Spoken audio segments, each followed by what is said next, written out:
বকেয়া পেনশন ও অস্থায়ী কর্মীদের নিয়মিত বেতনের দাবিতে জলপাইগুড়ি পুরসভার গেট আটকে বিক্ষোভ। সোমবার সকাল থেকে চরম অচলাবস্থা দেখা যায়। পুরসভার গেটে তালা লাগিয়ে দেন বিক্ষোভকারীরা।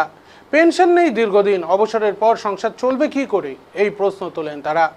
জলপাইগুড়ি পুরসভার গেট আটকে সামনে চেয়ার নিয়ে বসে পড়েন অবসরপ্রাপ্ত কর্মীরা। গেট বন্ধ থাকায় পুরকর্মীরা অফিসে ঢুকতে পারছেন না। বিপর্যস্ত পুরসভা অফিস, অনিশ্চিত পুর পরিষেবা।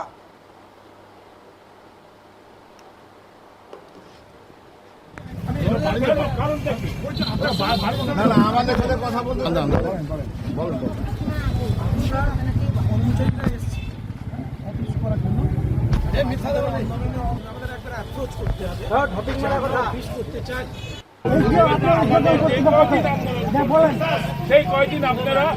কি কারণে আপনাদেরকে এই আন্দোলন? আমাদের দীর্ঘদিনের যে দাবিগুলো আছে, আমরা পৌরপতির কাছেও বসেছিলাম এবং আমরা পৌরসভার যে এক্সিকিউটিভ অফিসার এবং ফিনান্স অফিসারের কাছেও বসেছিলাম।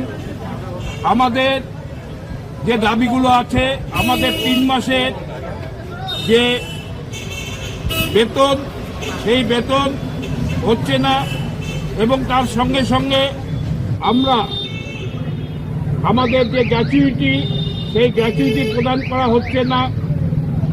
আমাদের যে প্রভিডেন্ট ফান্ড, সেই প্রভিডেন্ট ফান্ডের যে ইন্টারেস্ট, যেটা আমাদের ন্যায্য পাওনা, সেটাও হচ্ছে না। তা আজকে চেয়ারম্যান উধাও হয়ে গেছে। তা কি কারণ?